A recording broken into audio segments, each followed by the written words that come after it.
ಈ ಕುರಿ ಶೆಡ್ ನ 8 ಲಕ್ಷ ಚಿಲ್ಲರೆ ಖರ್ಚು ಮಾಡಿದ್ದಾರೆ. ಇದು ಬಂದು ನನ್ನ ಸ್ನೇಹಿತಂದೇ ಶೆಡ್. ಹಾಯ್, ಎಲ್ರಿಗೂ ನಮಸ್ಕಾರ. ಇವತ್ತು ನಾನು ಮತ್ತೆ ನಮ್ ಜಯಂತನು ನಮ್ ಫ್ರೆಂಡ್ ಕಾಲ್ ಮಾಡಿದ್ದಂತ ಸೀದಾ ಅವ್ನ ಹೊಲ್ದ ಹತ್ರ ಇರೋ ಕುರಿ ಶೆಡ್ ಹತ್ರ ಬಂದು, ಯಾಕಂದ್ರೆ ಇಲ್ಲಿ ಒಂದ್ ಸ್ವಲ್ಪ ಕೆಲಸ ಮಾಡೋದಿತ್ತು, ಹಂಗಾಗಿ ಅವ್ನ್ ಫೋನ್ ಮಾಡಿದ್ದ, ಅದಕ್ಕಾಗಿ ಬಂದಿದ್ದು.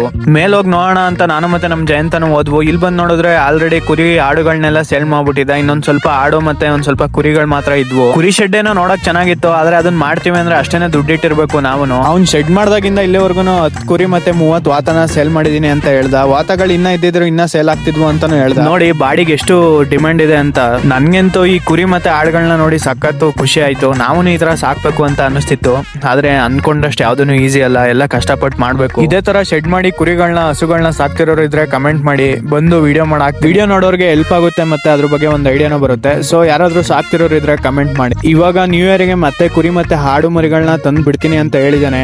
ನಿಮಗೆ ಬೇಕು ಅಂದ್ರೆ ಇದ್ರ ಬಗ್ಗೆ ಒಂದು ಡೀಟೇಲ್ ಆಗಿ ವಿಡಿಯೋ ಮಾಡಾಕ್ತೀನಿ. ಎಲ್ಲಿಂದ ಮರಿಗಳನ್ನ ತರ್ತಾರೆ, ಅವಕ್ಕೆಲ್ಲ ಏನೇನ್ ಫೀಡಿಂಗ್ ಹಾಕ್ತಾರೆ, ಏನೇನ್ ಮೆಡಿಸನ್ ಹಾಕ್ತಾರೆ, ಇದೆಲ್ಲದನ್ನು ಡೀಟೇಲ್ ಆಗಿ ವಿಡಿಯೋ ಮಾಡಾಕ್ತೀನಿ. ವಿಡಿಯೋ ಬೇಕು ಅಂದ್ರೆ ಒಂದು ಕಮೆಂಟ್ ಹಾಕಿ, ಅಕೌಂಟ್ ನ ಫಾಲೋ ಮಾಡ್ಕೊಳ್ಳಿ. ಮತ್ತೆ ಸಿಗೋಣ, ಬಾಯ್.